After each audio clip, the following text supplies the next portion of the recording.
shirkadda Dahabshiil Group ayaa dawooyin deeq ah oo ay ugu tala gashay dadka reer Burco ee shuban ku soo ritay waxay ku wareejisay wasaaradda caafimaadka Soomaaliland madaxa hawlgelinta shirkadda Dahabshiil Group Cabdiraxmaan Cali Xaaji Xasan iyo maareeyaha Dahabshiil Group ee gobolka Togdheer Axmed Aadan Ibrahim ayaa ka warramay cadadka deeqdani daawada ah ay ku wareejinayaan maanta wasiirka caafimaadka Soomaaliland anigoo ku hadlaya magaca maamulka shirkadda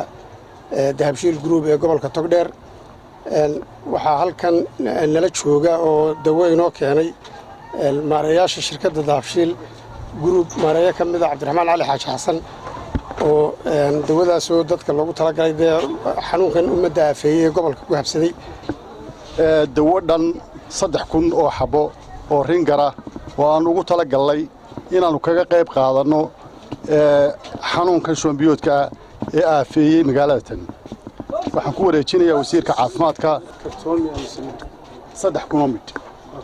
100 kartoon bay u yeelan 30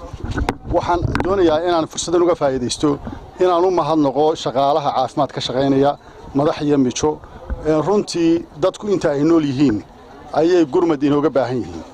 dhanka kalena wasiirka caafimaadka Soomaaliland Dr. Salebaan Ciise Axmed Kaar iyo gudoomiyaha gobolka Togdheer Maxamuud Cali Salebaan Ramax oo deeqdaasi la wareegay ayaa si weyn ugu mahadnaqay shirkadda Dahabshiil Group oo ay sheegeen inay markasta ka qayb qaadato xaalad kasta oo ku timaada gobolka Togdheer waxaan aad iyo aad ugu mahadnaqayaa shirkaddan Dahabshiil Group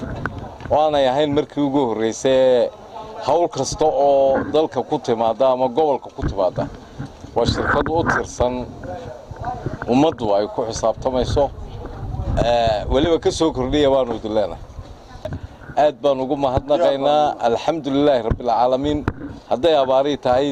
laba booyadood buu gobolka keenay xaajigu oo nagala qayb qaadanayay oo ahaa ganacsadaha kaliya ee keenay gaadiid halkan ugu mahad celinayaa shirkadda Dahabshiil oo ka soo qayb gashay gurmadka lagu xakamaynayo ama lagu tirtirayo xanuunka shubanbiyoodka ee ka bilaabmay iminka Burco xanuunkaasi gobolka Togdheer muddo ku soo jiray 12 meelood oo kale oo Burco ka horeysay ayaanu kula soo dagaalanay waa meeshii u dambeysay baan Ilaahay ka baryahay inuu inooga dhigo aanu ku dagaalanno xanuunkan ilaa haddana faro kulul baan ku haynaa waan qabanay gacan adag baan ku haynaa si wanaagsan bay shaqadu u socotaa Xabiib Ciga Xasan Universal TV magaalada Burco